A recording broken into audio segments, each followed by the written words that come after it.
Welcome back to the Fanspeak Network, and we are live here to overreact to everything that we saw in Week 10, and of course, look ahead to Week 11 and provide our best bets. But that's not all. The Fanspeak Degen subscription is live, only $34.99 for an entire year. It includes NFL in-season content, bets, DFS, Battle Royale, and more. The link is in the show description.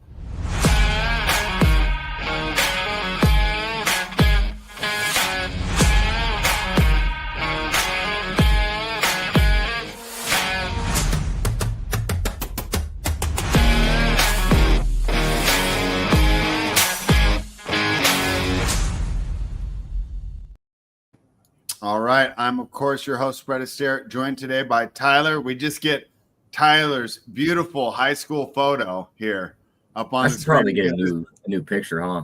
Picture's like almost 10 years old now. I mean, we'll call your camera Jordan Love. I mean, it's just broken, right? Yeah, it broke, and we won't turn back on. So, yeah, I guess it's the Green Bay Packers offense. I guess I gotta go buy a new one tomorrow, so. You know what's so funny about that? I'm watching last night, and I see everyone complaining about the offenses last night, and I really think that both those defenses are just really good. And, just because you have a poor performance against a really tough defense. Yeah, but we could both agree that those aren't the two top teams in the NFC, right? Well, no, they're not the Seattle Seahawks. They're not the Los Angeles Rams, buddy. Oh, is that where we're going this week? Because I got my head-to-head against Jamie. I got my revenge head-to-head last week. Are you and I going to be head-to-head this week? No, I mean, it's a regular season matchup, but I think playoff time, you want Stafford and McVay, or you want Darnold and Kubiak? The only thing is that Seattle pass rush is nasty. Just nasty. Oh, it is, but if anybody could beat it, it's Stafford. Yeah, I like it'll be interesting to see where we got. But let's start with you, Tyler. Your first overreaction from Week 10. I mean, it's not really an overreaction as much as it is like we're just going to reiterate this one. The Bills are absolute frauds. I mean, I know you can lay an egg here. No. The NFL, but they are not real contenders in my eyes. Maybe they can make it in the end because the AFC looks so weak, but I just don't think they're a real threat to hoist that trophy in the end spread. They just don't have the weapons outside of James Cook. Like, Coleman's kind of terrible. Kincaid's now hurt. What else is there? Like, Shakir's a slot receiver that's halfway decent. That's it. I mean, that was just the ultimate lit down spot, right? I mean, you come off the biggest win of the year, then you go down to Miami Party Town, where they've never played well traditionally. And I'm not ready to write them off. I do understand there are some concerns, but Ed Oliver can come back, make that defense look better. Of course, we're still waiting for Matt Milano to return. I'm not ready to write off the Bills, man. Josh Allen is like, for my guy Jamie, right? He's like LeBron James. He can carry anyone through the playoffs there. So we're definitely going to disagree on that. Jamie, welcome in. We won't start with last night's game. Let's start talking about the Bills. Tyler thinks they're frauds. I object. I say that was a terrible letdown spot, and they'll potentially look really good this week. What were your thoughts there on the Bills absolutely blowing it in Miami and Mike McDaniels driving his Ferrari by the Buffalo Bills hangout? What did you think of that game? First off, can you hear me all right?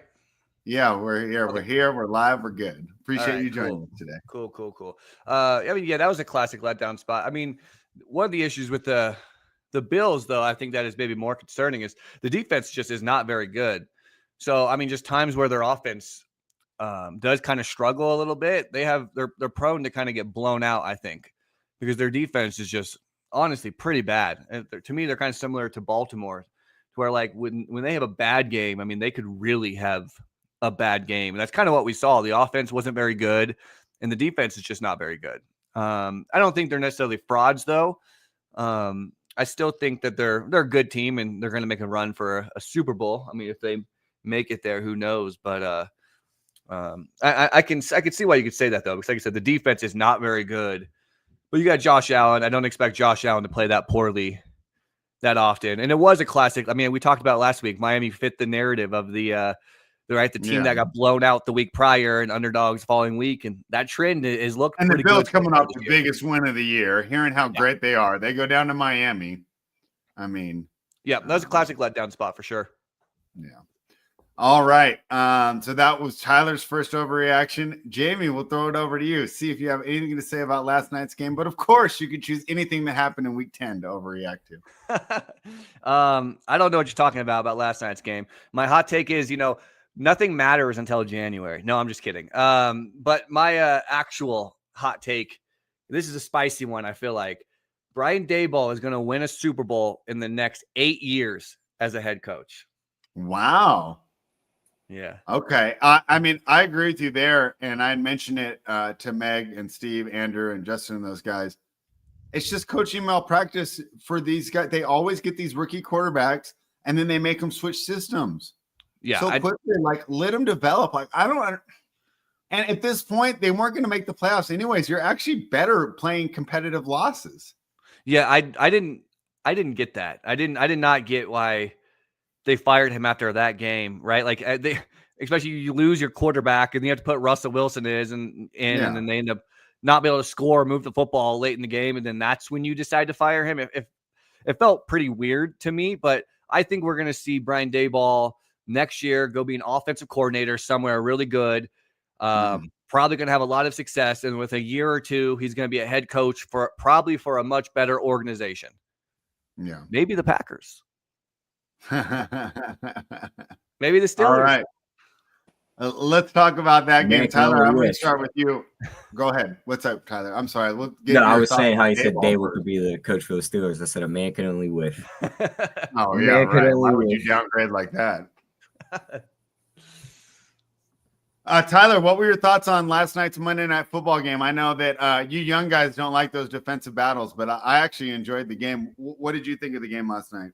I mean, that game was terrible to watch, Brad. What do you mean you enjoyed it? It wasn't like the defenses dominated the game either. The offenses went right up and down the field, and then you turn over the ball inside the 15. That game was terrible to watch.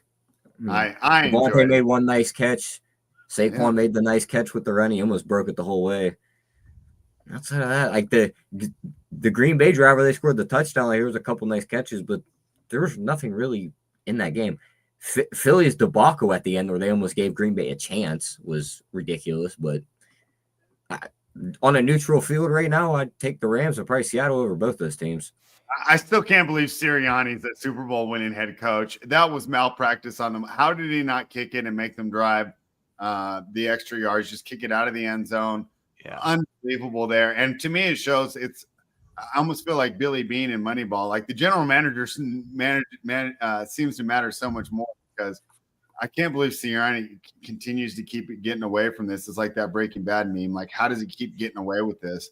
Another bad decision there. All right, Jamie, I'm sure you have plenty of laments, and I'd love to hear what you think. That was a disappointing performance, of course, for your favorite team. Yeah, that's rough. I know it's kind of like a bit come in, and I'm always like a little bit of a homer and all that stuff. But I promise you, there is not a person out there that's more critical of this team. And you can ask my wife that, because she hates watching games with me because of it. But the reality of the situation is we're 10 weeks into the season. You are who you are. And the Packers are a highly volatile offense. I think the one positive takeaway that you could have is, I do think, like, unlike the Bills or the Ravens, is that the Packers are probably going to be in every game they play, because their defense is really, really good.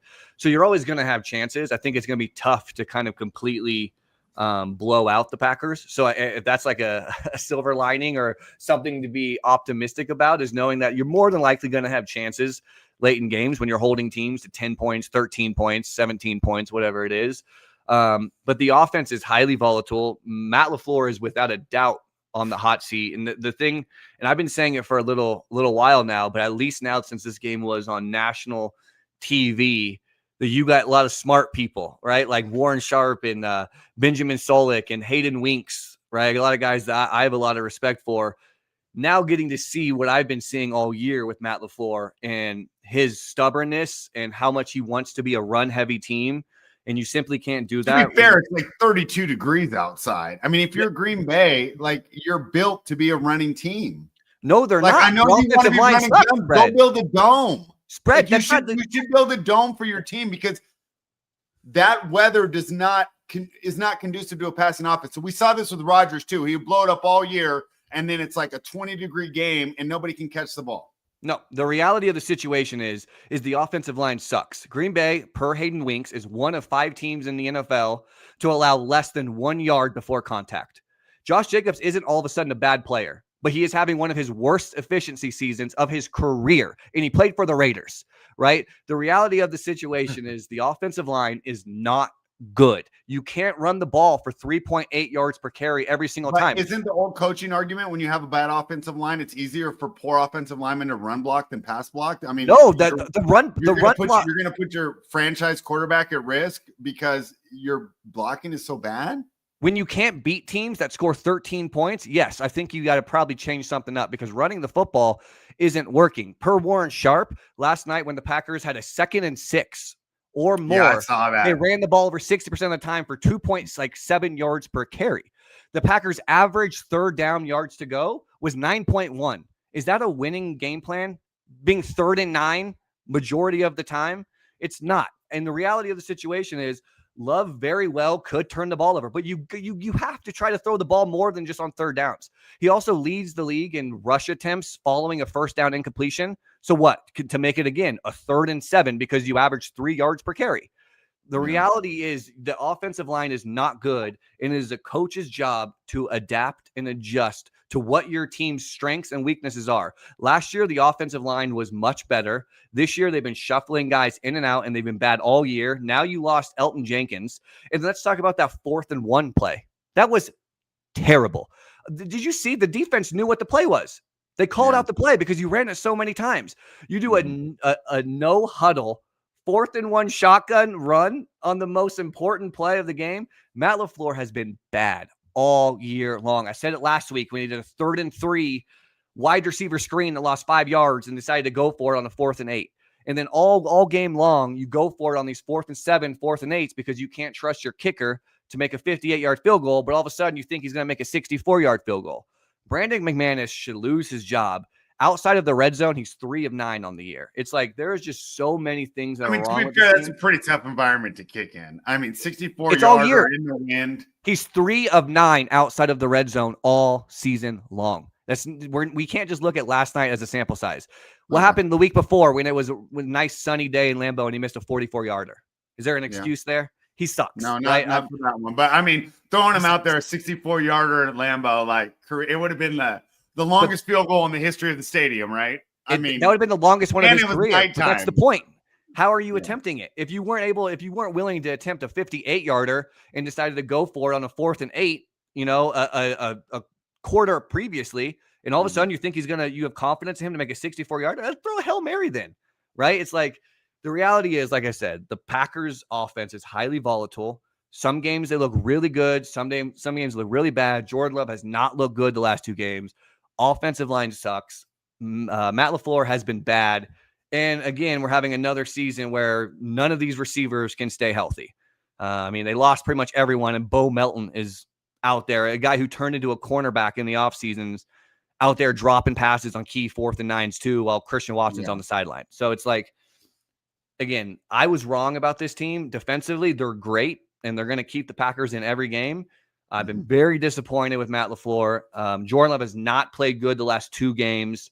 The running game has just not been there. It's tough to win football games if you can't score 14 points. And that's just the reality of the situation. Like I said, the silver lining is the defense is good, and there's still a lot of football to be had. In Green Bay, the last 2 years, for some reason, have been much better in the second half of the season. So all you can do is kind of hope that they turn it around. Like we've seen flashes, right, with this team. We've seen flashes with the offense look really good, but it definitely starts up top. I personally think you need to play more up-tempo. I think you got to let Love play in rhythm. I don't think trying to be this run-heavy team where you're making Love convert 3rd and 9s consistently is beneficial to the offense. That is my vent.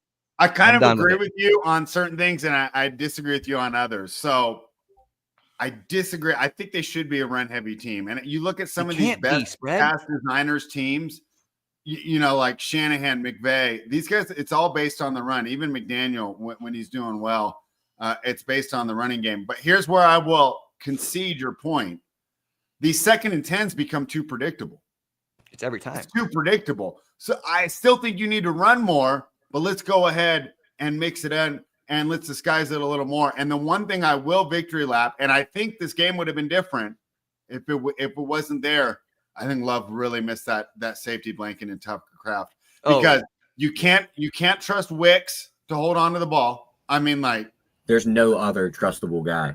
No, I mean, Watson's like a great guy, but like he's the guy that gets 3 catches, 120 yards, right? He's not your 7, 8, 12 target guy, right? He's not that precise route runner.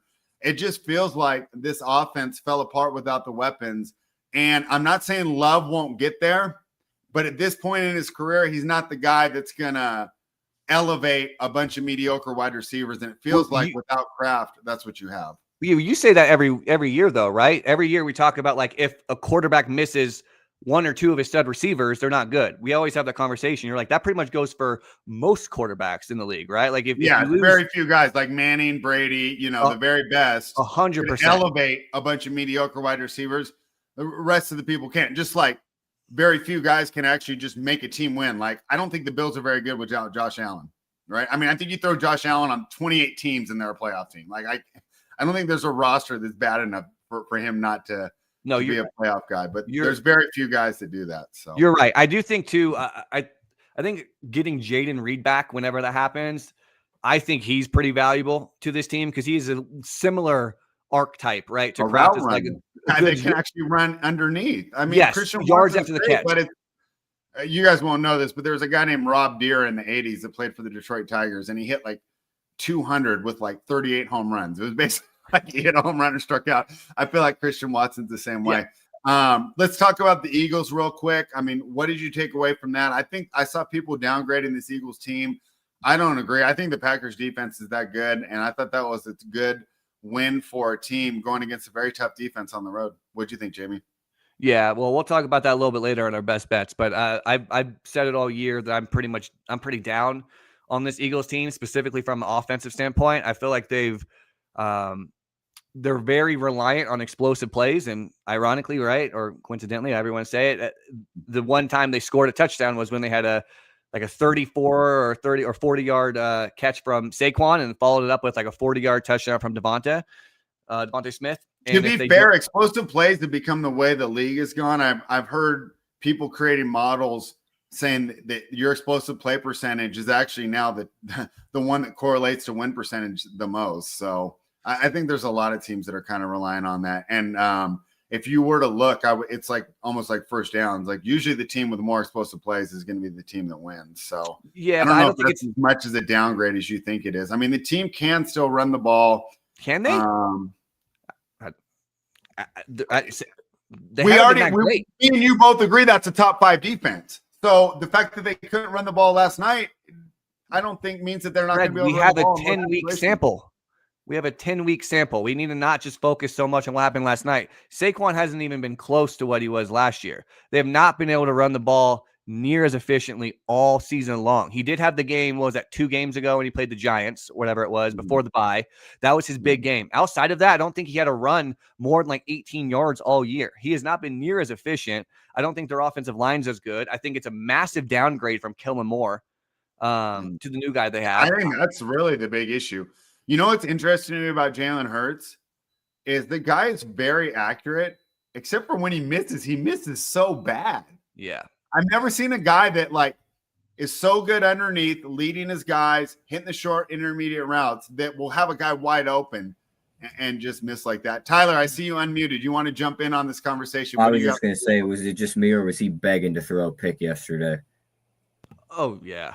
Like D was throwing them when them late breaks on the routes, like those cornerbacks were almost getting there. There were multiple where I felt like it very easily could have been a 2 or 3 pick game from him. And he does struggle against that type of coverage scheme generally anyways. But, I mean, I just don't think I think Hurts is a good quarterback. But I don't even think he's top 10 personally, but that's just my opinion.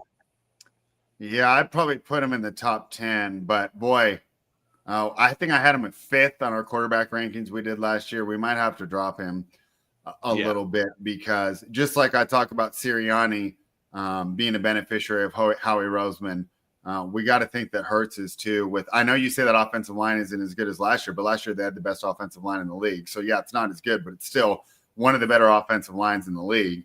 And that defense gives you so many opportunities. I really thought Brandon Graham made a big impact. How lucky were they to be able to bring him back and look that way? So I'm still pretty high. I don't know. I didn't downgrade either team. I personally thought it was a pretty fun game to watch. And you're going to have to play good defense in the playoffs. And it'll be interesting to see when one of these teams faces a more unbalanced team that doesn't have that same level of defense. I want to talk about Chicago as well real quick because my new favorite thing, and I know we like to overreact on this show, but I want to criticize other people's overreactions, is listening to podcasts on Monday morning.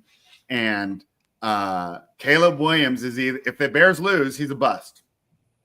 But if they win, and it doesn't matter how fluky or lucky or whatever it is, and all of a sudden he's a big body, best arm talent, coming along. Ben Johnson's going to get him there. I want to start with you, Tyler. Did you watch that Chicago Bears game? To me, they're kind of reminding me of the Commanders last year, where they're going to have this great record and they're sneaking along. But number one, it's against terrible competition. And I don't think that this type of luck can continue. I still believe that Caleb's going to continue to improve, and I think he's going to be at least an above average quarterback. I don't know if he'll ever be elite. But what were your thoughts on the Chicago Bears, man, squeaking out another win, Tyler? Yeah, I mean, they just keep chugging along. You beat who's in front of you, and the wins. But I mean, you should beat the wins. If you're a really good team, you beat the Giants by like 28. If Green Bay goes to overtime last night and wins that game, Jamie comes in here and goes, "A win's a win," and it is what it is. They looked terrible, but we won. And the Bears just keep winning. It's one thing to say a win's against the defending Super Bowl champions, though, and against a team that's 2-8 and moving. Obviously, they wouldn't have fired their head coach if they lost, but they're pretty close. Yeah, I mean, but we know their defense is a shell of. They're missing so many guys on their defense. Their whole secondary has been out most of the year. So I mean, they're just a beat up unit, and they're still winning games. So, I mean, I don't knock them. I don't think they're going to be a real threat in the playoffs. They might miss out on the playoffs in the end by one game, which would suck for them. But if they make it, kudos to them. I think they're a decent team when fully healthy.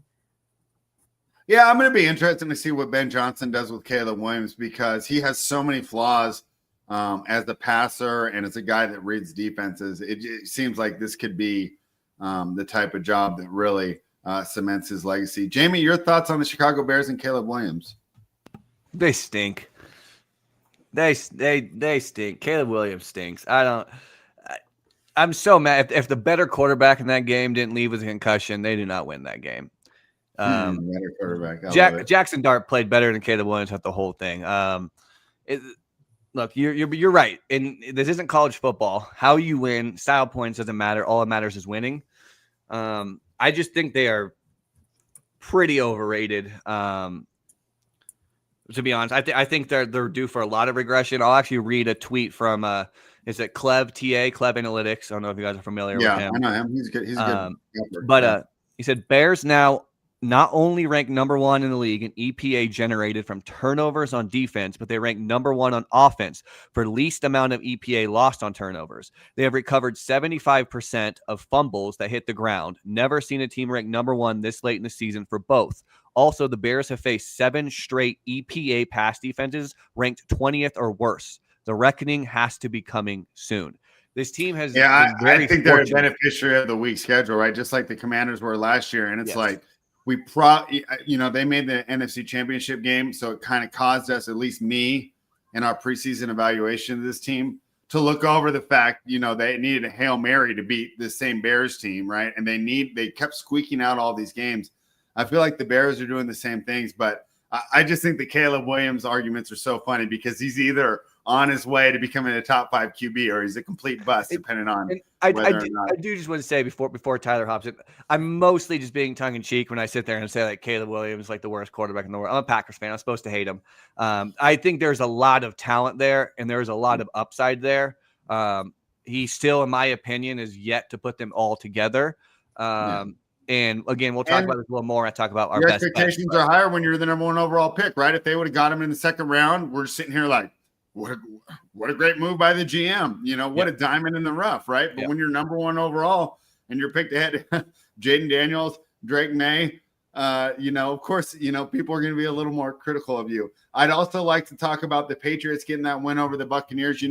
I've also said that the Patriots have been beneficiaries of that weak schedule, but I thought this was a statement game to go on the road and beat a team that we consider to be pretty good. Tyler, start with you. What did you think of Drake May and the Patriots getting that win? TreVeyon Henderson finally gets his breakout game after me telling you to draft him in the 4th round every single week all summer. What'd you think, Tyler?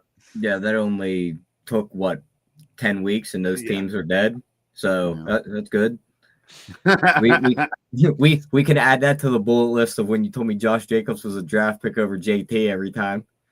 Oh, well, spreads dynasty teams with RJ Harvey and Henderson. That one's no, I have Genty and Henderson. That one's at the top of the list of the summer takes of the Josh Jacobs over JT. That's the top of the list. That's a tough one.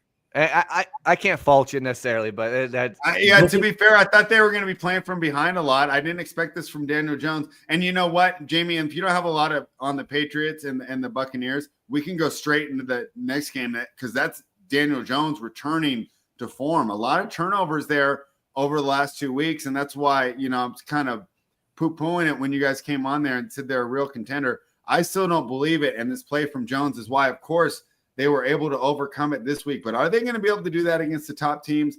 I don't think so, man. I know it's an overseas game, and we have to throw it out. Look at the top of the AFC right now, spread. Okay, whoop-de-doo. So are the Patriots. Do we think either of those teams are going to the Super Bowl? The Patriots are real. Patriots are pretty good. They did it. They did it again. That is going completely. Patriots and Colts on a neutral. What do you got? Patriots -1. Yeah, I Patriots by -2, -2.5. I think. Spread. Their run defense is their best part. Yeah, I wrote them up today for that Jets game. They're actually number 1 in the league for rushing yards allowed and number 1 for yards per attempt on the ground. What are they to win the AFC right now? Just out of curiosity. I mean, you know what? I like the Patriots more than the Colts as well too, just as far as championship. I'd rather have May. North, it's going to be interesting. Go one more time. I talked over you. I apologize. If they force all them teams to come up north, if they get to the 1 seed, good luck with them.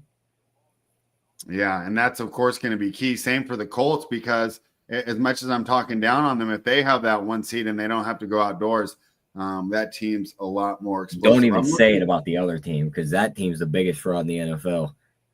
Who? Denver. Oh.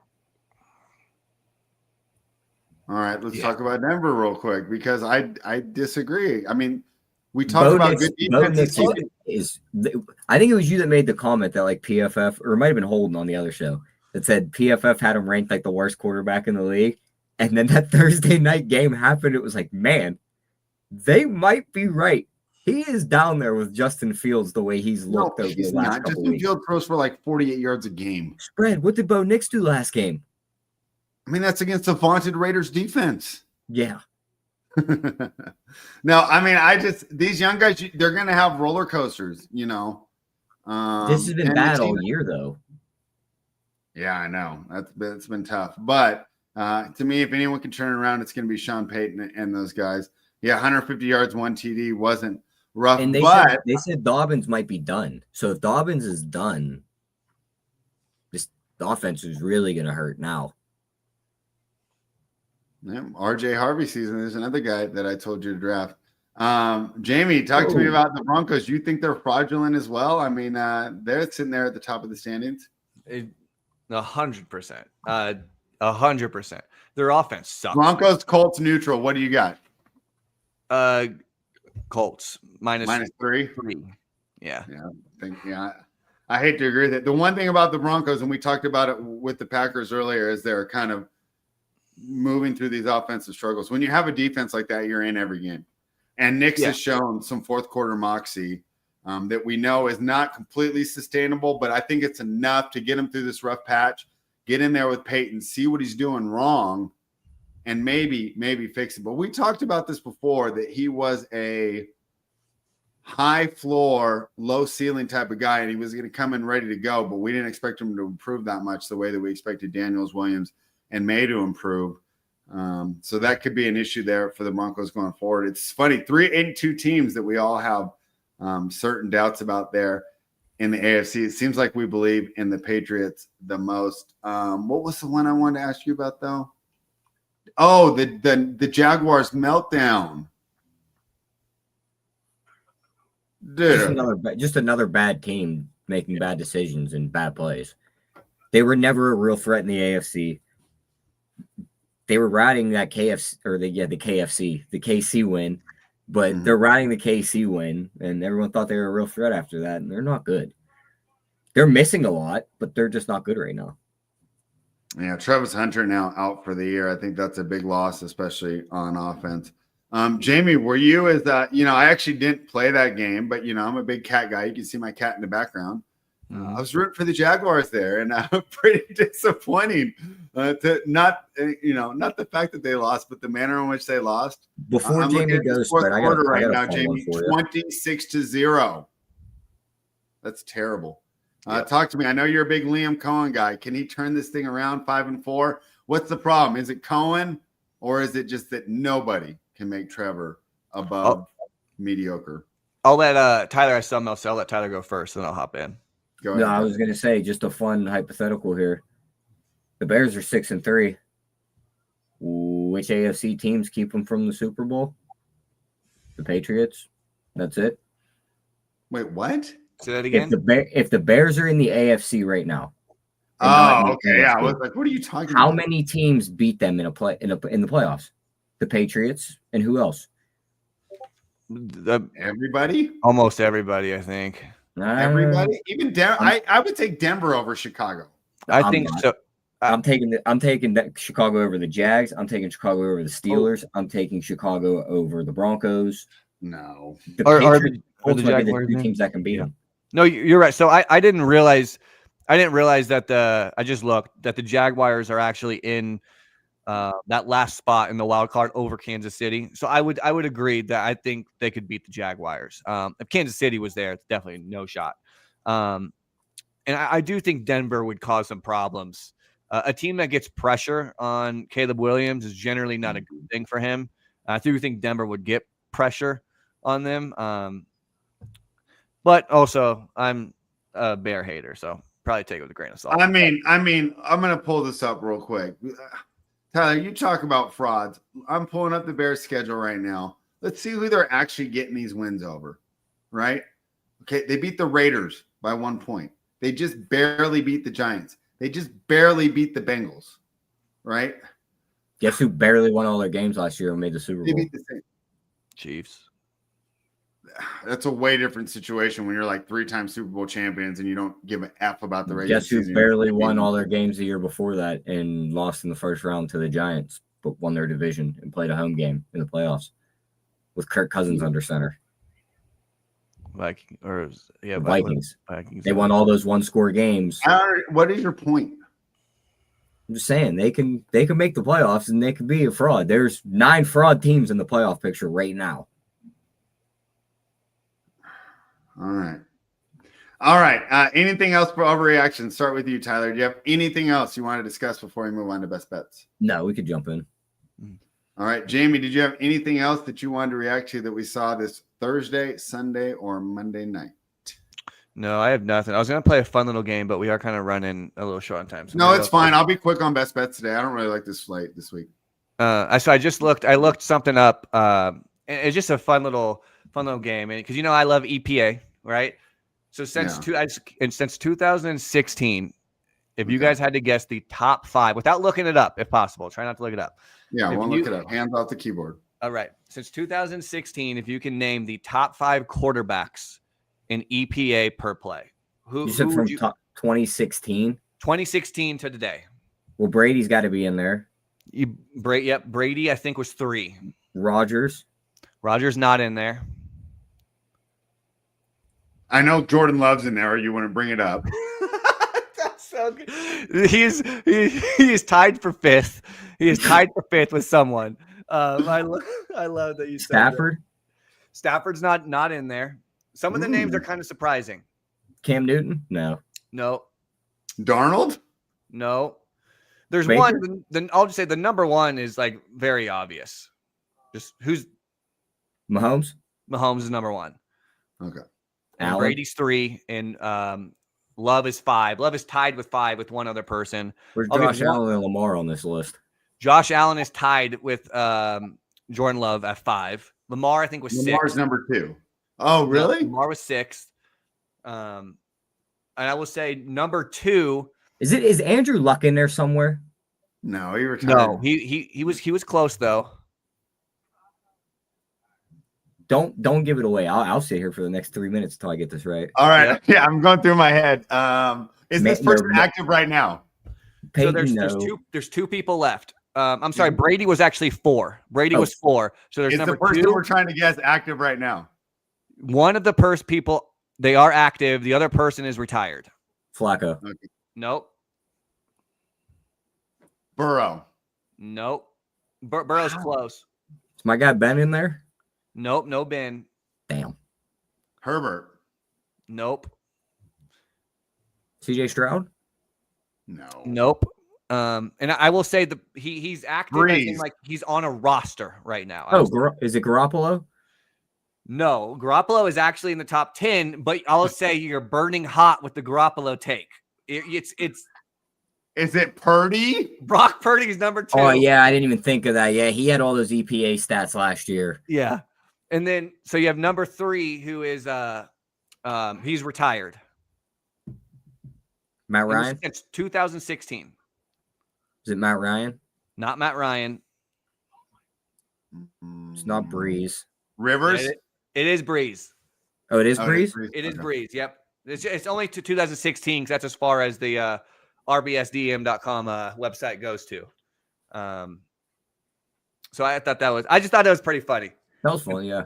It was a fun little one. When I was looking at it, because I know spread's always like, oh, it's a fake statistic, and then I wanted to look, and I was like, okay, No, I don't say it's a fake statistic, but I'm just saying you have to take it with a grain of salt. It's not like you can just say this guy's EPA is better, so he's a better football player. Sure, no, I think it's a good indicator. I bet you if you filtered that back another 5 years, Matt Ryan's going to climb that list, and all the Kyle Shanahan disciples are going to be all through that list in the top 10. Yeah, I think you're probably right. I wish it could. It literally only goes back to 2016. I'll have to go into our studio and do this myself to kind of see. Just another fun one.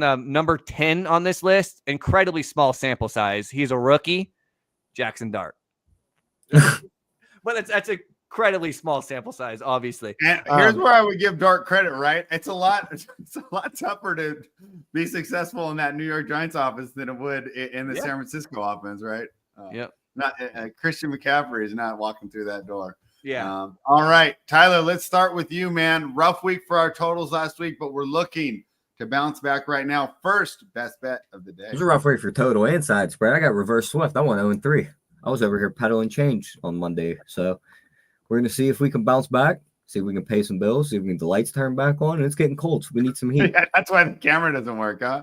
Yeah. So we're going to go ahead. We're going to take camera to play some bets this week. We're going to take a money line. We're going to take an outright dog here. Give me Tampa Bay over Buffalo. I said they're a fraud, and I'm going to stand on it. No. I think Tampa Bay, Baker's played up north. So has Ibuka. These guys aren't going to be scared to come up north. This isn't your normal team that comes up north and plays in the cold weather. It's not going to bother these guys. They're going to be able to move the ball against his defense. And I think the blitz can give Josh Allen problems. Their offensive line does not look good. Dalton Kincaid went down. He won't be back for this game. And 5.5, I think if they cover, they probably win the game outright. So just give me the plus 220. Offshore market agrees with you, down to 5 on bookmaker. I like the Bills in a bounce back spot. Not enough to make it a bet, but I don't want to face the Bills coming off a loss. Jamie, where do you stand on that game? It's definitely a pass for me. I hate fading Baker too, to be honest with you, man. He just pulls up. Especially getting plus 5, right? Doesn't it feel like you could be up by 10 the whole game and finish? Yeah. He gets a touchdown, 2-point conversion, and then they miss the onside, and then 100%. So I do probably would lean that way as well. But I'm also like, do I want to fade Josh Allen now too, coming off of a letdown spot? But again, like the defense sucks for Buffalo, man. I think Tampa's going to be able to move the football. So I don't hate that at all. I'll probably stay away. One thing I would want to look before I make that bet, and Tyler, have you looked it up yet? Is Ed Oliver going to be back in the game? Because that's going to change that defense a lot. I mean, I could see. I don't know if they. I would look for Oliver, and then is Milano ever coming back? I feel like we've been talking about Matt Milano. Spread. He tore his right bicep in week 8. He's on IR. He can't come back till next week if he wanted to. Okay. I do not. Well, let's see. If you're actually on IR, Do you want Milano? Was the other one you wanted? Well, no. Ed Oliver was the one I'm worried about. Yeah, Ed Oliver can't come back. He's on IR too. That's why he's not listed. He's on IR. Yes. All right. Well, in that case, you got a little better thing. Bucky Irvin actually doubtful for this game. Maybe he's not worried about him. He hasn't played in how many weeks? Yeah. I'm just saying. I mean, that'd be a boost if he came back. I wasn't even expecting him. Yeah. I mean, in theory, I'm going against Tyler, but I'm not putting my money where my mouth is. 5 points just seems like a lot. For, like we said, this Tampa Bay team that's just not going to give up. Jamie, what's your first best bet for week 11? I'm going to go with the total. I'm going to go with the under in Kansas City, Denver, under 44.5. I like that one quite a bit. Good, tough divisional game. Chiefs coming off a bye. I talked about already how I just don't like Bo Nix in that offense, but I do think Denver's defense is really good. This just feels like a very classic, lower scoring divisional game. So I'm going to lean with I do like the under 44.5 for KC and Denver. Off that bad performance, are you surprised that KC's taking money? I saw this. I swear I saw 3s. It's out to 4 right now. I see 3.5 and 4. Yeah, and my guess is if you continue to wait and you like Denver, you're going to be able to get points. Your thoughts on the side, real quick. Initially, I liked the Chiefs, but then I felt like I was just being too square and like overreacting to a poor performance on short rest against a division rival. If you were to play a side in that game, Jamie, I lean the Chiefs. Man, I was hard for me to find best bets this week, but they were definitely one of the ones I considered. I mean, yeah, even though I was like sticking up for the Broncos, I think the Chiefs are way better. And I think in a tough situation, right, that Chiefs defense can be close to as good as that Broncos defense. It's not going to be like that all year. That Broncos defense is fast, but I think they can be pretty close. I was leaning towards the -4. Tyler, thoughts on the Chiefs and the Broncos? Are you ready to fade Bo Nix with the best quarterback in the league? Oh, yeah. This is a big game for Kansas City, especially after a loss against Buffalo. Now you get a divisional game against the team who's leading the division. You need to go get that win. You already lost a game to the Chargers, who now are going to become a problem for you. So you need to make sure you have that tiebreaker against Denver. So this is going to be one of them games where, Casey looks like they're playing with their hair on fire. So I'll be on Kansas City in this spot. All right. Tyler is on Kansas City. For my first best bet, Tyler, let's go head to head. I should pull out my slippers, but my feet are cold. The Seattle Seahawks +3 against Los Angeles. I love how fast this front four is, and this team can get pressure without blitzing. And I think that's going to be key against Stafford. I think that their ability to get pressure is really going to slow down that Rams offense. I think Devontae was a lot bigger for that team than his statistics would suggest, just for the amount of attention. That oblique, man, that was rough for them to see. It'll be interesting to see what his status is going forward. Of course, I am worried. I've been a Darnold truther, but at the end of the day, right, better coach, better quarterback. The old way of doing it still feels like it's favoring the Rams. But another old thing I like doing, taking the points in the division rivalry, is standing tall for me. I like the Seattle Seahawks, man. And I know you love your EPA and all your other stats. I know Seattle's like statistically up there with the Colts as one of the best teams in the league. And the thing is, they take their foot off the gas in the fourth quarter. They're actually not winning any of these fourth quarters because they get so far ahead. Jamie, your thoughts here as the Seahawks take on the Rams, and then we'll throw it to Tyler for a counterpoint to my love affair with the Seahawks. I lean the Rams. Rams were another team, like along with the Packers, that I did bet preseason to win the Super Bowl. I was lower on Seattle, which I was definitely wrong on.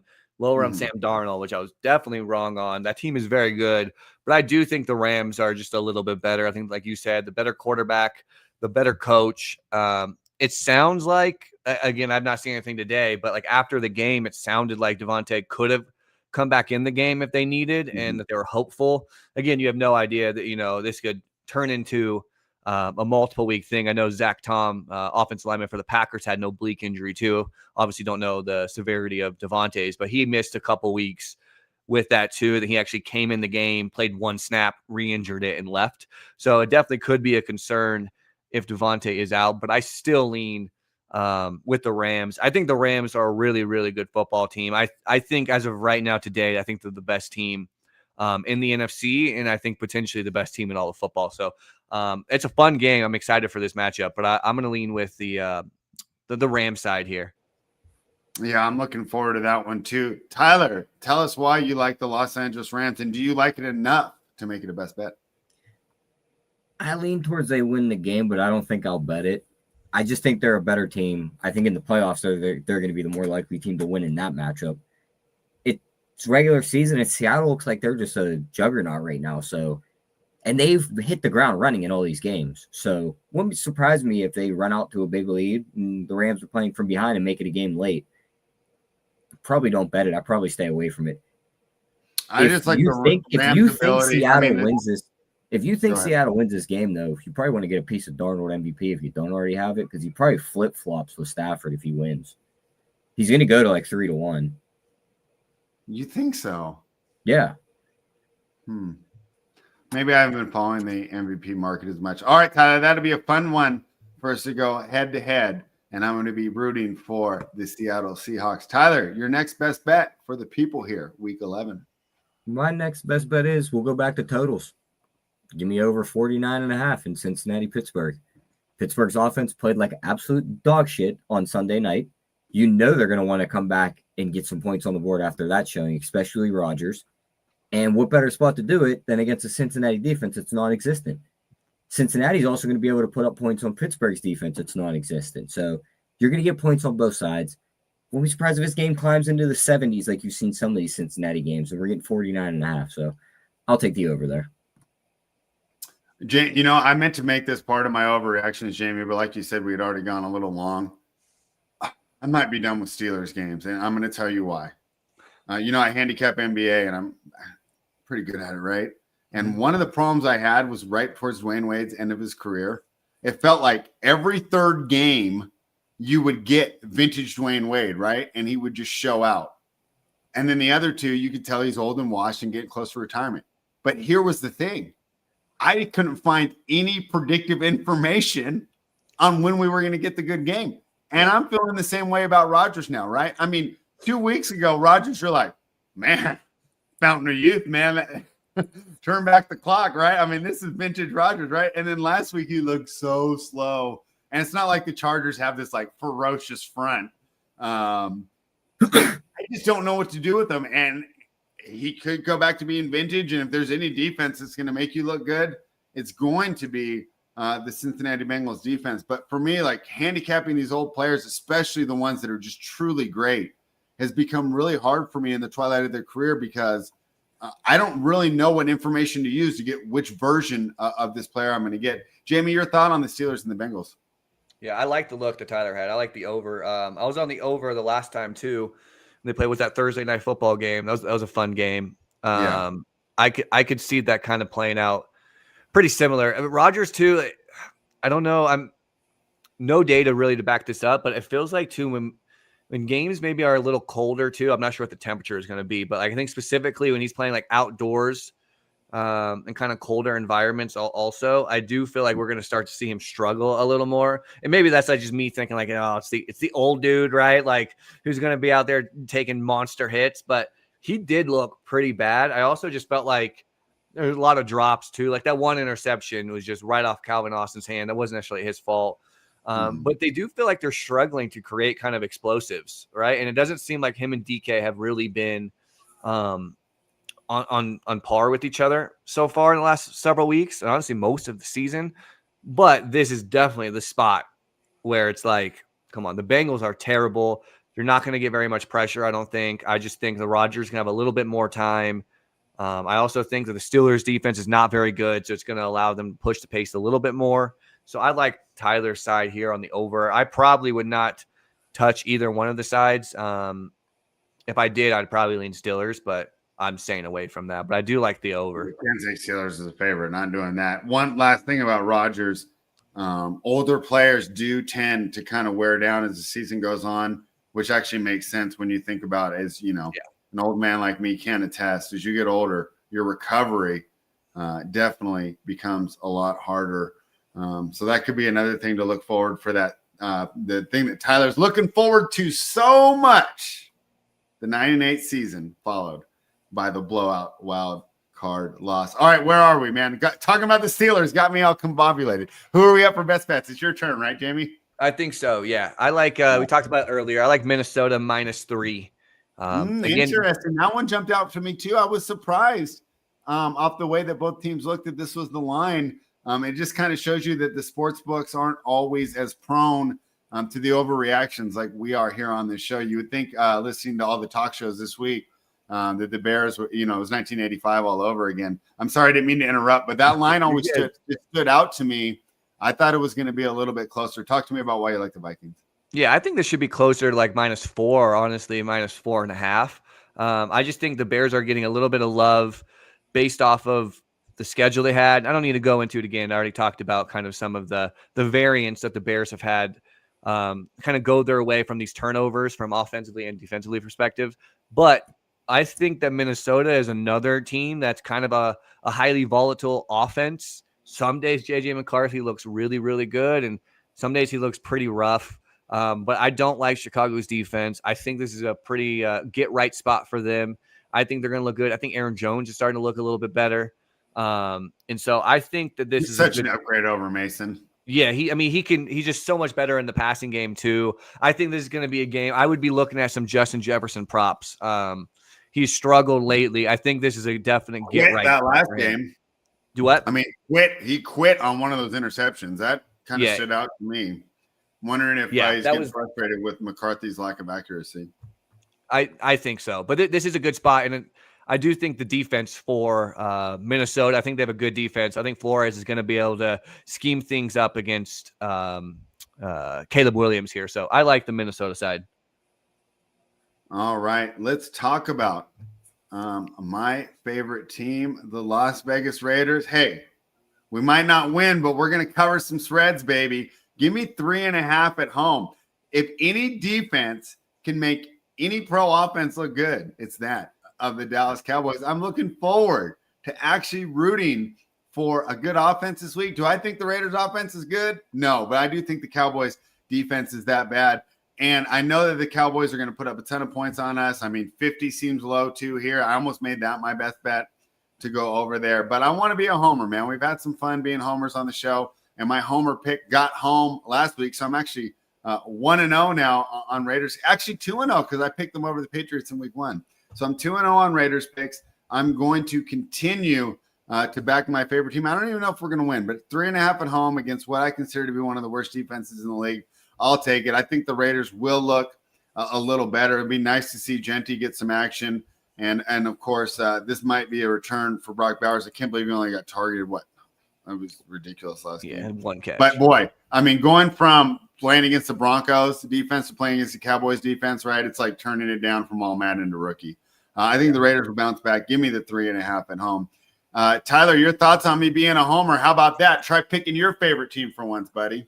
I'd rather stab my eyes out than pick my favorite team to ever win a game against spread. So good luck to you for taking your team, and see what happens. Break down the game for us, buddy. 69 people watching. Nice. Break down the game. I mean, it's an ugly game, but here's the thing. For as bad as Dallas's defense is, are we sure Geno's not just going to throw them the ball, like right to them? Like, Jacoby Brissett was bad, but he was safe with the ball. Mm-hmm. So he wasn't going to make the mistakes that a Geno would against a Dallas defense. If Geno makes these mistakes, these These cornerbacks might be bad and give up a ton of yardage and points, but let's not forget they both led the league in touchdowns in recent years. So Bland and Diggs could easily put 6 on the board and screw you that way on a spread. I'm probably interested for our prop show. I'll probably be on a Dallas defensive touchdown because I wouldn't be surprised if Geno gives him a few shots at that. Tyler making me want to cry. Jamie, what are your thoughts on the Monday Night Football matchup? I probably slightly in with you. There's also another like system that I use quite a bit. It's just betting against the public after a bad game. So like the filters in that are the team the previous game scored between 0 and 9 offensive points. The spread percentage is between 0% to 30%, which means there's more people on the Cowboys than the Raiders. And when you just look at that, a team would be Raiders in this situation, 175 to 115 with a 60% win percentage, 17% ROI. And the Raiders do fit that category this week. So from that perspective, it is a good bet. I will personally probably just stay away because I don't have much interest in betting this because I see how you're feeling after you sweep the board Sunday and you got all that money in your account. That's fair. Be ready to join me then. That's fair, but I would probably go back to the well with some Brock Bowers stuff. Because I do think if the Raiders do cover, I would imagine they have to probably score some points, and I imagine that Brock Bowers is a pretty big part of that. Yeah, I mean, those bets seem almost completely correlated. Tyler, best bet number 3. Hit us with it. Tyler, you're muted. I'm about to say I'm on mute. That's not a good one. But best bet number 3, I'm going to go ahead and take – you took the over in the Kansas City game, right? Or you took the under? I took the under. Okay, give me the side then. Give me the Chiefs minus 3.5. I think that this is just like I pretty much broke down the game already in the other breakdown. I think they come out with their hair on fire.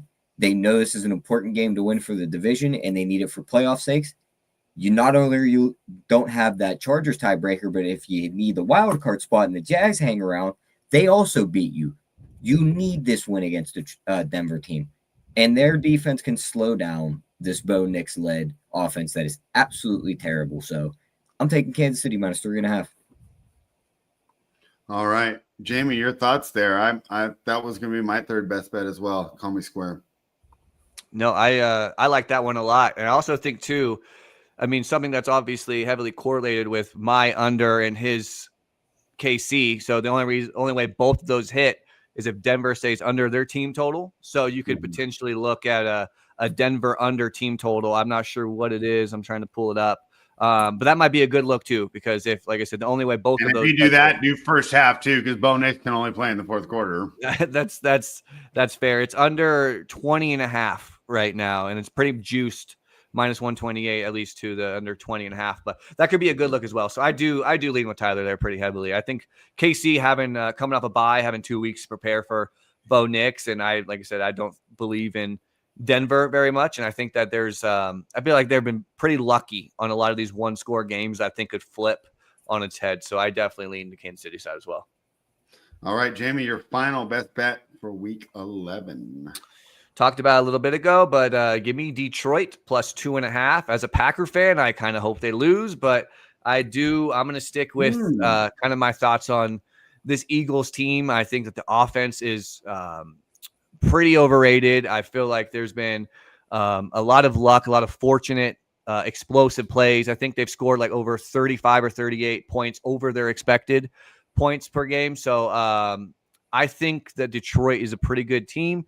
It does suck that this is in Philadelphia at night, which I don't love. So again, this could be a spot where maybe you just take the Eagles under, team total under, and you kind of hit it that way. Because I do have a little bit of concern about, Jared Goff playing on the road in Philly, which could be cold. I haven't looked at the weather yet. So maybe the better look is the Eagles team total under, but I do still lean with the Detroit side here. I think they're just a better football team, to be honest with you, at this stage of the season. All right, there's our best bets for Week 11. Let's talk about some of the other games that interest us. And I had some that were so close, and I'm going to let you know why I couldn't put them on my NFL betting card. Brought to you by Fanspeak. I can't even talk. Fanspeak. You'd think I would be able to do Fanspeak. The Degen subscription is live, $34.99 for the entire year. Includes NFL in-season content, bets, DFS, Battle Royal, and more. Link in the description. New York Jets are in New England, and this line opened at 10.5. It's out to 13. Tyler, that seems like the right move. I mean, how lucky were the Jets to get that win? I mean, would they have less than 100 yards of total offense? I mean, it's just unbelievable what that team is doing there. I think that speaks more to the ineptitude of the Cleveland Browns than it does the New York Jets. Oh, and can I just say that Dylan Gabriel's not even like a backup NFL quarterback? It just is wild. I tried to tell you guys that was Desmond Ridder in disguise. No, Desmond Ridder is better than Dylan Gabriel. Total here is 43.5. Tyler, I like the Patriots, but this line keeps moving. I don't know if I could advise it at 13. My question for you is, if I took a Travion Henderson over 70.5 yard prop, your thoughts, Tyler? Is Henderson going to do it again? Late season surge for one of my favorite rookies? I think I'd rather bet Drake made a fair 3 touchdowns at plus 225. Okay. Just because that backfield scares the hell out of me. Mm-hmm. Cool, you got the rushing yards this week, but it legit was one big run and 2 big runs. Yeah, but Jennings is now going to be back. Stevenson might be back too. I'm not messing with that backfield. Drake May just probably lights his team up, and I'm not going to try and pick which guy gets it from him. Kyle Williams was getting it last week, so just give me Drake May, 3 touchdowns, plus 225. All right, there's a good play. Jamie, your thoughts on the Thursday night showdown between the Jets and the Patriots? Yeah, I lean New England, but I don't have much interest in laying that many points. It's a tough divisional game, and it seems like it'd just be like 31-3, though, right? And the 13. It definitely could. Yeah. The Jets suck, man. But I'm staying away. I don't have any interest in that. I hope Trevion does. I got a lot of Trevion, so I'm hoping that happens. But Ramondre was limited in practice today. Terrell Jennings was limited, and I'm just not sure I can trust Vrabel to all of a sudden give Henderson all the work. Like, would we be shocked if it goes back to Henderson's playing 35% of the team snaps again? Right? I hope not, because I think his pass protection is a lot better, and I think that's one of the reasons he wasn't on the field. Of course, I agree in that way, and so hopefully he's showing Vrabel like, dude, I can make these blocks. Dude, give me an opportunity to change this game, just like I did last week. We have another early morning game. I don't even know what country it's in, but I know it's on at 6:30 p.m. or 6:30 a.m. over here on the West Coast, 9:30 for you East Coasters. Washington Commanders, who Meg has been targeting, but not as a fan, as a foe in DFS. She keeps talking about how bad this Commanders defense is, and she keeps being absolutely right. The Miami Dolphins, of course, coming off that big win. I wonder if this is a letdown spot after that huge win, just like the way the Bills let down after their win over the Chiefs. Can the Commanders finally get right? Jamie, I'll start with you. I do lean with the Commanders, to be honest. This does feel like a letdown spot with Miami. I still think Marcus Mariota is a decent backup quarterback. I don't think this Miami defense all of a sudden got good. So I would lean with Washington, but I'm not going to bet this. Maybe a player prop or two I'll look into, but I have a bunch of. What I'd like, right? Who? Waddle. Yeah. I like Waddle too. This bad defense. If the Commanders win or cover this game, they're going to be doing it on the offensive end of the field. I'll be surprised. I think McDaniel's going to look like an offensive genius once again. Tyler, you're going to be up early. Should I text you at 6:31 a.m. and ask you if you're watching the game, Tyler? No, it might be up. There's a good UFC card the night before, so that's more important than that football game because Miami's going to smoke Washington in that game. Ooh. All right, Tyler likes Miami -3. Jamie, I almost put your team on the card. Just stay away. Just stay away. I mean, we talked about it before, though, right? They don't cover when it's 7 or more. But after that loss, man, I think there's so much talk around the floor, so much talk about Love. And like I said, I know they look bad, but that's against one of the top defenses in the league, especially with Brandon Graham back in there, man. And now, like we talked about lowering the settings, you're going against this New York Giants team, discombobulated. I guess the new coach bump is something you could bet there, but I don't know, man. I think the Packers are going to be taking out all their frustrations in New York. But you're saying stay away, huh, Jamie? I'm not betting this game. I mean, honestly, I would say if you could find a good tease spot, get them down to 1. They should win the game. They should. They should have beat the Panthers too, and they should have beat the Browns. So I don't know, but they should be able to win. And like the thing I'm afraid of is, like you said, the new coach pump. But I do think the new coach bump is also like wiped out by them potentially having to play Russell Wilson. So I think it kind of evens that. I would be afraid if maybe they played Jameis. Jameis might throw a couple interceptions, but he definitely could probably move the football a little bit better. If Jackson Dart plays, I definitely don't want no part of it. But I'm staying away. I'm just going to watch as a fan and hope that the Packers just boat race this team. But I personally have no interest in betting a Packers team as touchdown favorites when we haven't seen it all year. So like, again, if you do it, kudos to you. I'll be rooting for you because I want them just to come out and make a statement. I just think when you look offensively, the offensive line's still bad. They just let Elton Jenkins, their all-pro center. And we have talked before about the pass rush for the Giants. They're definitely not bad by any means. And the one thing about Love, you're going to hate it. That rush defense is terrible. Big game for Jacobs, and the floor play calling is going to look genius when they're just ripping off 8 yards of carry. Yeah, we'll see. We'll see about that. Tyler, your thoughts there on the Packers? Is this a get right spot? Tyler, good old rap song for you to listen to. Get Right by Mac Mall. Will the Packers be bumping Mac Mall in New York this weekend? And they should, but I'm not going to bet it because who knows who the quarterback is. You got to wait and get that news first. You can click that button now. So if it's Dart, you don't want the 8? You don't want the Packers? No. All right, fair enough.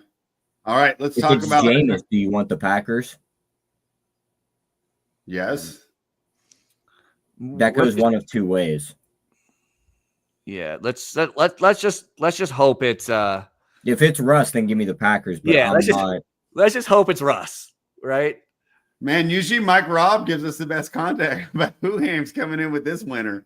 Russ gonna cook the Giants' chances. All right, he's with me there on the Packers. Another game I want to be square and take a road favorite with is the Houston Texans. Best defense in the league, and just fading the Titans has been money for like 2 seasons straight. Although they are coming off a bye, do you think McCoy can finally get something going? I do not. I like the Texans -7. I was just worried that I'm walking into a trap. I'm the old man in me doesn't like to lay points on the road, especially with the Texans are good, but I don't know if they're like it's not like taking a Packers team or a true Super Bowl contender. Start with you, Tyler. Are you down to fade the Titans with me? To be completely honest, Fred, I don't even know who the Titans are playing this week. Now we're talking about games You that don't can. even I matter. just set the game up. We're talking about games that don't even matter at this point. These are games we're supposed to cross off. What are we doing talking about these? Because the fading the Titans has been going to the ATM. You're getting better. You just faded the Titans for the last season. That's all you did. You could just retire. Just stop. We're done. We're not Jamie, betting. I'd like to talk to you about we're not betting the Texans with Davis Mills under center. Just because the betting against the Titans has been a good spot. Just a stupid place to put yourself. Am I wrong, Jamie? I'm off. I kind of agree with Tyler. I'm not. There's spread. You're always the man of we don't got to bet every game. Some games just ignore it. I think this is a game. But I just hate when you have this like ATM and it's just like I don't want to. Though. This is the NFL. Look how many teams just won games this past week. I mean, the team is like 4-21 against the spread in their last 25 games. Don't care. It's not as automatic as you think it is. Yeah, well, nothing's automatic, but it seems like it's a nice 7 points for Houston, and I mean, and generally in games that are outside this past week have been generally low scoring games. I'm not going to trust Houston to beat anyone by 7. Like, should they? Yeah, I think they probably should. Titans suck, but I don't think Houston's that good either, to be honest. Their defense is good, but I don't. Their offense, I'm not like convinced Davis Mills is all of a sudden. I don't know. They put up like 31 against the Jaguars. I think that's probably more of an outlier personally, but maybe not. If you bet it, I'll root for you. I promise you, I'll root hard. Thank you. I appreciate that. Very nice. Hear that, Tyler? What a great guy. All right, we already talked about the Bears and the Vikings. So, dude, this one was so close to making my card. I want to fade Bryce Young. I love the Falcons at home. They're my Denver Nuggets this year. Bet them at home, fade them on the road. But I couldn't do it because coming off that road trip. I just want to fade teams coming off the road trip, but Carolina is just not the spot to do it. I mean, boy, that's a rough scene with Bryce. And I know you're high on Canales, and I would love to talk shit about him, but I don't know if the guy behind you, Vince Lombardi, could win with Bryce Young in today's NFL. So I wanted to take the Falcons, and the only thing that kept me off was returning from that international trip, which I was so successful being able to fade those teams coming back early this year. So I don't want to go against myself here. If I had to pick it, though, I would take the Falcons. What do you think, Jamie? No, the Panthers were the next potential best bet. I've said it for weeks. I've said it. What'd you say? I said that's interesting because the Falcons were this close to being my best bet. We almost went head to head. Hey, remember what happened last time we had with the Falcons? I said you never bet this team when they're favored. You bet them when they're underdogs. And the 3.5. Honestly, I like the 3.5 for Panthers. I also like the money line. I just have no interest in betting a team like Atlanta that is so volatile and so up and down as favorites almost against anybody. And I also think that the Panthers have a pretty big coaching advantage here. I think Dave Canales is much better than Raheem Morris. I think Rico Dowdle probably moves the ball pretty well here. I also think this could be a good game for some Teddarella McMillan stuff to get him going as well. I don't love Bryce Young, so that's for sure. But plus 3.5 is just, again, I've said this all year long. Just do not bet on Atlanta when they are favorites. You take them when they are underdogs. And then, like you said, coming back from an international game, no interest. So Tyler, we talked about how the Bears keep finding these lucky ways to win. It feels like the Falcons keep finding these lucky ways to lose. If you were to bet this game, the proverbial $100, Falcons, Panthers, plus 3.5 for Carolina, who would you take, Tyler? Probably Carolina coming back because Atlanta's coming back for the overseas game. All right. The Los Angeles Chargers look great against the Steelers. We didn't really talk about that game too much, but we talked about plenty of football this week. But now the Chargers travel to take on Jacksonville. Interesting spot for Jacksonville here coming off that loss. Of course, the Chargers coming off the big win over the Pittsburgh Steelers. That is a long trip, but Harbaugh's traditionally done well on the East Coast. But if the Jaguars would have won on Sunday, I feel like I would have been looking at the Chargers here. How do you think Liam Cohen gets this team to react to the loss? Start with you, Tyler. Yeah, I really didn't have a breakdown for this one because this game, another one, just not on my radar. So, all right, then go to you, Jamie. You're a big Liam Cohen guy. This is a great opportunity for him to test his coaching mettle, right? It's not just about drawing up cool plays and developing players. It's also getting your team to be resilient and respond to bad situations. This is a perfect opportunity to show his leadership skills, which I'll admit I questioned before the season. And I'm admitting that I was wrong there. The guy's been a great coach so far, because getting Trevor to be good, that's just like a lost cause. So, but I don't know, man. I just think they kind of bounce back here. I think this might be that KC game all over again, where they get one win, get everybody's hopes up, and then remind everyone they're not really that good. Leaning the Jaguars plus 3, but what do you think, Jamie?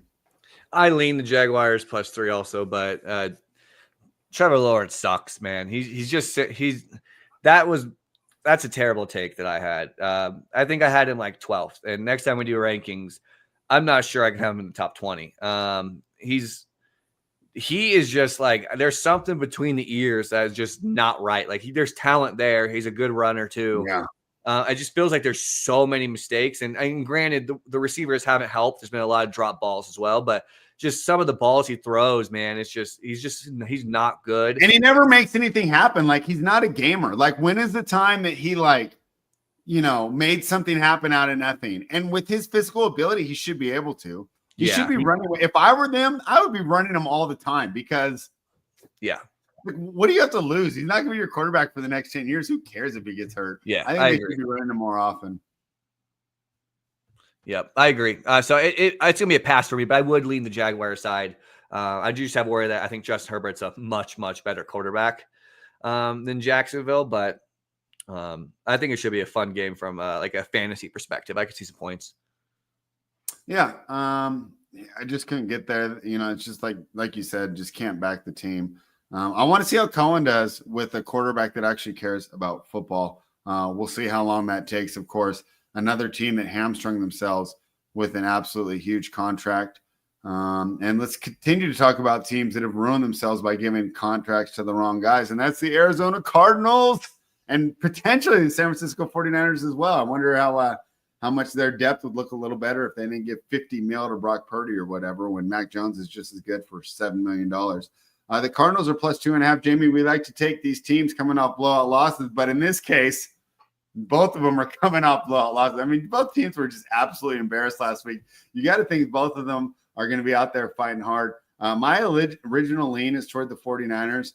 We kind of talk about it, better coach, better quarterback. And in this case, the running back, although I know we say running backs don't matter, when they're elite, they do. McCaffrey could be the difference in this game. I know this 49ers defense is beat up, but you're not going against an elite offense like Sean McVay, Matt Stafford, and the Los Angeles Rams here. I think this is another chance for the 49ers defense to look a lot better. I'm leaning towards them on the road here, but I admit that every time in my head I want to fade Arizona. When I run numbers, they're not nearly as bad as my brain seems to think they are. What would you say, Jamie, if I told you I didn't, but I was pretty close to making this best bet on the 49ers? Couldn't get there in the end. What do you think, man? Where would you lean in this game? I would lean with the 49ers too. Kyle Shanahan is just a much better coach than Jonathan Gannon, and Jacoby has played well, but I still Jacoby kind of is who he is, right? Like, I don't think that I think the best thing about Jacoby, right, is like if you had Marvin Harrison or Trey McBride bags, you're pretty happy about that. But like, I still just don't think like Jacoby's a guy that's going to help you win a ton of games, against probably good coaches like Kyle Shanahan. So I would lean with the -2.5 for the 49ers, but the team is just banged up, man. I hope they start like they did last week, keep getting Kittle a little bit more involved. I think you got to do that. Ricky Pearsall might have a chance to come back. Maybe Purdy does too. I'm not sure. I haven't seen anything today about that. So we'll be interested. At this point, from what they're saying around here, is that no matter what happens with Purdy, they're going to just tell him, hey, you're not cleared yet. Back. And they don't even want to throw him back out there. Yeah, so I'd be really surprised if Purdy starts this game. Tyler, I think that the best thing that Jacoby Brissett has going for him is that he's better than Kyler Murray, but at this point, that puts him in what, 25th best quarterback in the NFL. What are your thoughts on the Niners and Cardinals? Yeah, I'd lean Niners pick up the win. I just don't think the Cardinals are all that good. All right, and Tyler, if you want to, they preyed on a bad Dallas defense, and that's about it. All right, let's. You can trash can this game if you want. Baltimore Ravens -9 in Cleveland. I actually feel that line is about right. I mean, they just made it so many points where I can't take either team. I'm not taking the Browns no matter what, but at -9, I can't lay it with the Ravens. Do you think I'm missing something, Tyler? No, I wouldn't touch this game. It's Ravens or pass. Pretty easy cross off for me. Jamie, did you have any thoughts on the Ravens and the Browns? So I think you could do on DraftKings is -7.5 right now for the Ravens. Okay. So if you like we talked earlier not to take the Packers by the spread, but if you tease both down, get Packers -1 and the Ravens -1.5. Maybe some teaser protection here offshore. That's why I'm seeing 9s, because I do see it was. It actually just moved just now. It was -9 on Bet Rivers. It just moved right now. I just saw it to -8, but it's mostly -8 or -8.5 at FanDuel. But I am seeing a -7.5 on DraftKings. So if you wanted to do that, the teaser stuff is kind of tough over at DraftKings also. So if we're going to match the Ravens with somebody, who would be your favorite teaser partner? The Packers, for sure. Yeah, okay. Like I said, I would not bet on the Packers to cover any spread like that, but I mean, they should be able to beat the Giants. If they can't beat the Giants, then the season's probably over. I mean, at that point, right? Like, I don't think the Eagles are capable of a blowout. I don't mind a Ravens-Lions either. Get that Lions up to 8.5. I think. I like that too.